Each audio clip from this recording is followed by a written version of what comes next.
வணக்கம் நேயர்களே, ஃபீபாவின் இன்றைய காலை தியானத்திற்காக உங்களை அன்புடன் வரவேற்கிறேன்.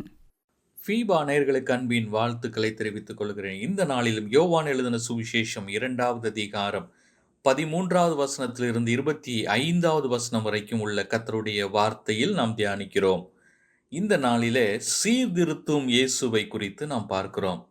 நேற்று நாம் தியானித்தது போல கானாவூர் கல்யாணத்துல அற்புதம் செய்த இயேசு தேவாலயத்தை சீர்திருத்துவதை இந்த பகுதியில நாம் தியானிக்கிறோம்.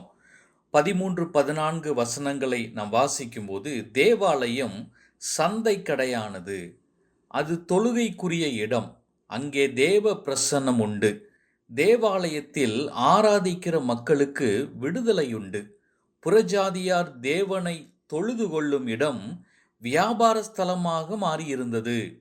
லூக்கா எழுதின சுவிசேஷம் 19வது அதிகாரம் 45-46 வசனங்களை நாம் வாசிக்கும்போது, அவர் தேவாலயத்தில் பிரவேசித்து அதிலே விற்கிறவர்களையும் கொள்ளுகிறவர்களையும் புறம்பே துரத்த தொடங்கி, என்னுடைய வீடு ஜெப வீடாயிருக்கிறது என்று எழுதியிருக்கிறது, நீங்களோ அதை கல்லர் குகையாக்கினீர்கள் என்றார்.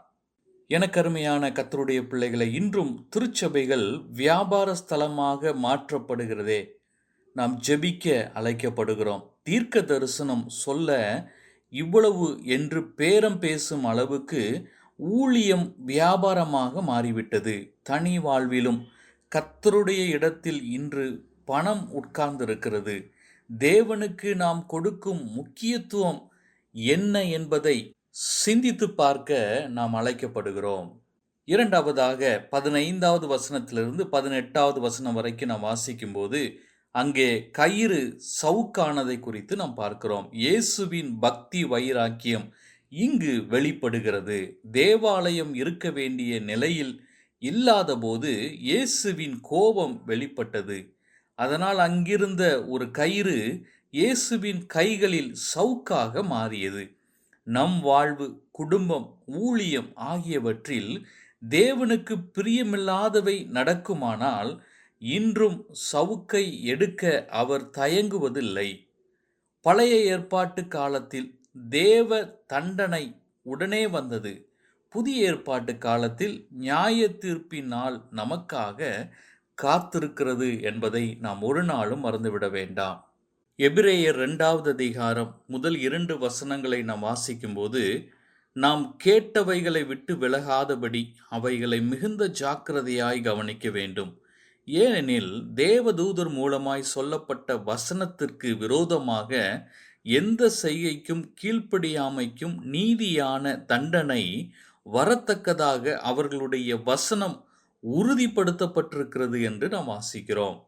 பிரசங்கி 11வது அதிகாரம் 9வது வசனத்தை வாசிக்கும்போது, வாலிபனே உன் இளமையிலே சந்தோஷப்படு, உன் வாலிப நாட்களிலே உன் இருதயம் உன்னை பூரிப்பாக்கட்டும், உன் நெஞ்சின் வழிகளிலும் உன் கண்ணின் காட்சிகளிலும் நட. ஆனாலும் இவைகள் எல்லாவற்றின் நிமித்தமும் தேவன் உன்னை நியாயத்திலே கொண்டு வந்து நிறுத்துவார் என்று அறி என்று கர்த்தருடைய வார்த்தை தெளிவாக நமக்கு எடுத்துரைக்கிறது.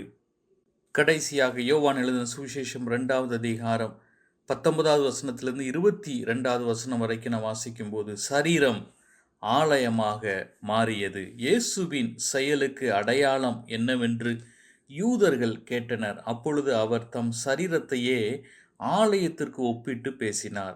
நம் சரீரமும் தேவன் வாசம் செய்யும் ஆலயமாக இருக்கிறது என்பதை நாம் ஒரு நாளும் மறந்துவிடக்கூடாது. அதில் தேவனுக்கு இடம் அளிக்காமல் பணத்திற்கும் பாவ செயலுக்கும் இடமளிக்கும் போது அந்த ஆலயத்தை நாம் கெடுக்கிறோம்.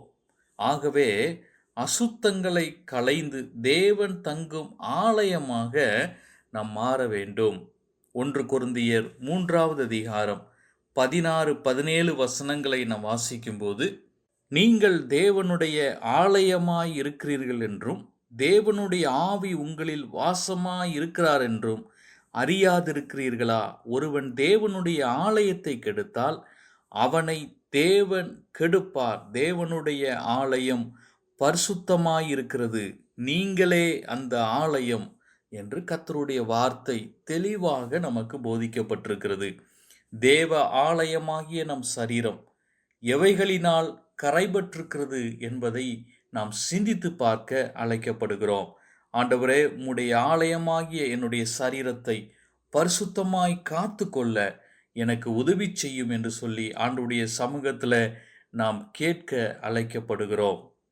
எனக்கு அருமையான கர்த்தருடைய பிள்ளைகளே, இன்றைக்கு நம்முடைய வாழ்க்கையிலும் இருக்கிற குறைவுகளை, கர்த்தருக்கு பிரியமில்லாத செயல்களை சீர்திருத்தும் இயேசுவாக இன்றைக்கு நம்மோடு பேசிக் கொண்டிருக்கிறார்.